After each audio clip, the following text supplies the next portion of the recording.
Hey YouTubers, how's it going? I haven't made a video in a few days, so I figured I'd go knock one out this morning and kind of show where we are with everything. I did the upper color on the bus. I kept calling it white, but the name of the color is actually gray beige. It actually is pretty close to shiny primer. I made out okay. Not great, not bad.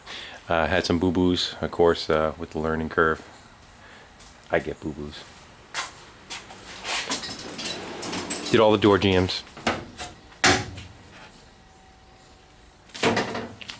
So we're all kind of painted in everywhere that we need to be painted in. But I ended up getting some dirt in the paint. And that sucks. What I was doing was I was shooting. There's a fresh air vent under the roof. You see them under there. And as you're driving, the air kind of blows up into the windshield, comes up, and it comes out that box over there. You kind of direct where you want the fresh air. I blew that out pretty good. I even actually took that tin off that you see there. There's a tin in the center there. I popped that out, blew all the crap out of it. But unfortunately, when I was shooting up under there, it blew some dirt down. And I don't know if you can be able to pick it up, but come on an angle. The dashboard just looks horrible. So, live and learn. The roof looks fine. That kind of came out really well. And the other problem I had was, I should probably get another little light. It just seemed like I couldn't get into the corners. You can still see a little bit of yellow.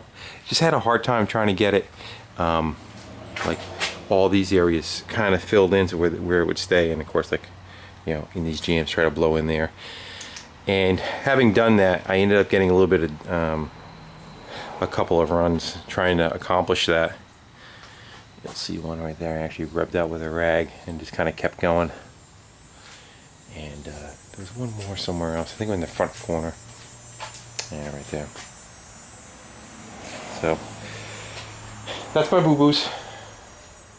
I don't think the weather's kind of helped me out very much neither. It's just, you know, it's 80 degrees every day, 80, 85 degrees, and humidity's still kind of up there. I was trying to pick a days, at least that it wasn't raining, to accomplish this, but so be it. It's all part of the learning curve. The tact I think I'm gonna do now is to, as I said, the roof is fine, so what I think I'm gonna do, I'm gonna back mask probably right to here, stand up some 2-inch tape going all the way around, and I need to wet sand the whole bottom of the bus anyway. I didn't do that on the primer because I figured I was gonna get a bunch of crap on it, like what you see there. When the door was open, I shot the jam, and there. So I figured I was gonna knock all that down level anyway. So what I'm gonna do is I'm just gonna go around the outer surfaces, you know, here, these pieces in here, and kind of hit them. One more wet coat going around, and then let that dry up again, and let it sit for a few days. Mask off the bottom. I picked up some fine line tape for the bottom level to make my curve, especially on the front. Here you have a nice sharp edge you can kind of work with for masking, but when you get to the front, it goes to like this gradual roll. So you kind of want to make, I've seen so many of them that the line looks stupid going down there. It's, you know, kind of broken line. So.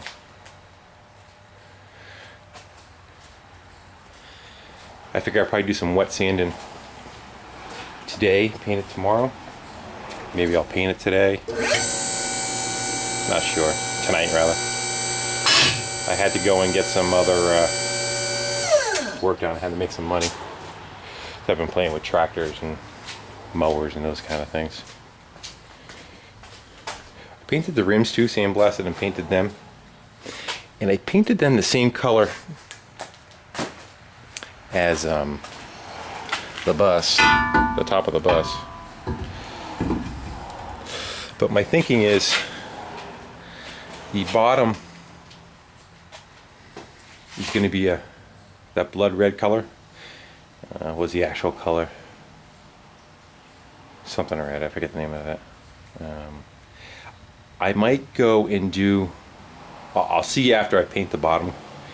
I might do the rims the same color as the bottom. I'm not sure with that blood red color. And again, with the bumpers, they're either.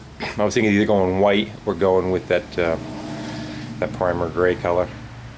Sorry, beige gray is the name of the color, but I'm unsure. So I figure I'll leave the tires off of them for now, and I will get caught up, get the bottom color on it, and then see what I like. That's where we are with the bus. And then I had some other things kind of come in. I got this tractor for free. It's a Craftsman DLT with a 25 horse motor on it. Guy said it would run, but it just kind of screamed like crazy. And I brought it home. It had no compression on one side, and it definitely was in the process of screaming. I actually, just grabbed the throttle and then backed it back down. It was fine. Took the cylinder head off, see if I had a bent valve from over revving.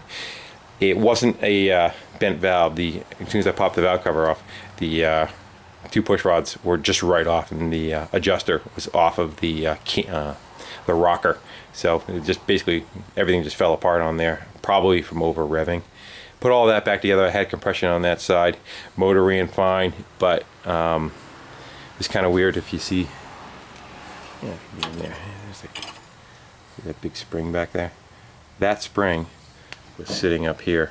So I don't know how it came about that thing blew off of there and sat up there. But there was no governor spring on it, so the throttle was just running wide open and wide open, ungoverned. So it went over red line and had itself fall apart. Unfortunately, what happened was the governor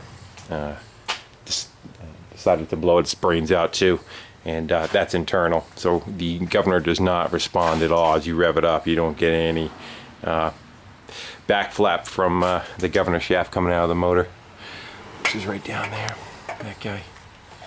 So what I need to do is actually pull this motor, flip it upside down, take the bottom off, and I believe the governor, which is basically a set of two metal wings that, as they accelerate, they spread apart and they push a shaft out, which in turn rotates that shaft backwards again. I seen one on eBay for $10, $5 shipping for it. But that's really the only thing that's wrong with this tractor, and it's a fairly decent one. It would probably sell for $650, $700. The only other thing it's missing is the plastic for the dash, but the deck seems fine. The rest of the tractor seems fine. So I haven't put any money into it yet. So that's that one tractor I got. And then I went to an estate sale with a buddy on Friday, and we ended up grabbing another tractor. It was a John Deere 160. Kind of looked like hell though. It was sitting in the garage, and it was sitting there for a long time. People had health problems. They just stopped cutting the lawn. Had two flat tires and just piles of dirt on it. So I pressure washed it yesterday. Kind of went through it, and that's what we ended up with. It's a 2005. It's not one of the Home Depot tractors. It's one of the ones that are sold at the dealerships. And this one came from our local dealership, Rosencrantz, right there. And I looked them up. They sold for $2,800 when they were new. And looks pretty good. Charged the battery. Battery seemed to hold the charge. Doesn't have anything for hours on it. 136.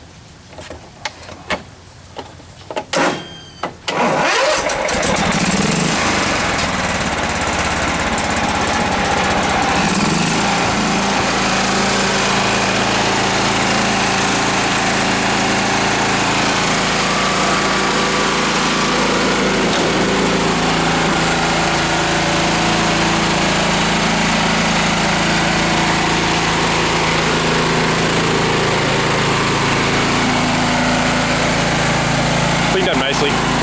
No damage on it.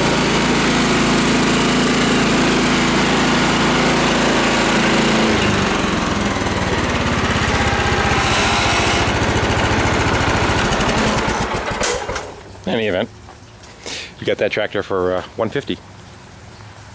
Probably spent maybe 2 hours on it, cleaning it up, going through it.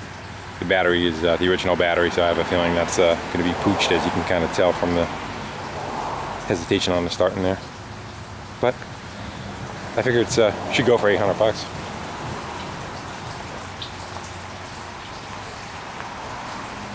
Weather actually seems pretty good today. It's like right now it's probably about 72 light breeze, but it's still kind of sticky. I also think that I want to try going even less pressure with the spray gun, because I think what's happening is when I'm spraying, I'm throwing the paint at it so hard it's actually kind of going in and like blowing away. It's not even getting a chance to stick. So I have a hard time trying to get it to go into the corners there and stay.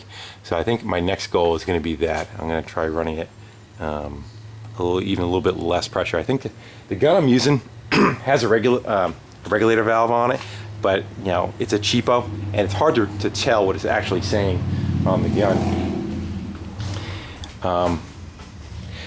I'm reading the pressure at I would say probably it's about 35 or 40 on the gun, and I'm reading that when the trigger's pulled. You know, when the trigger's not pulled, it reads 60 that I have the line set at, and then drops off to 35 or 40.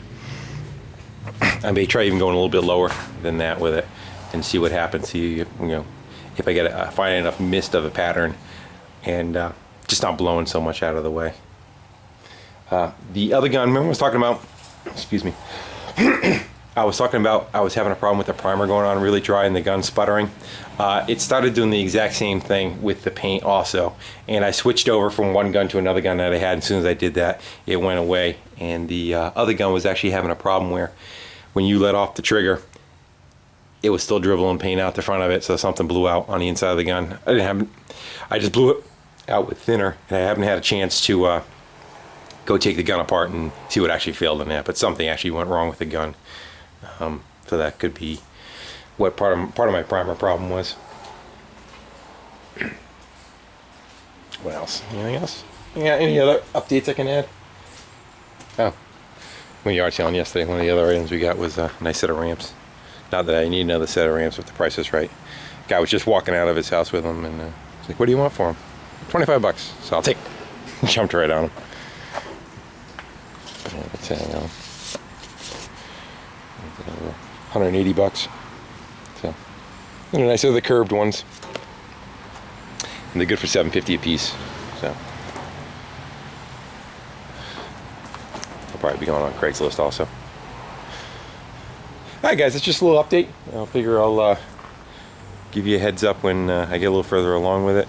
I know I just didn't make a video in a few days on it, but thanks for watching, and I'll make more. Take care.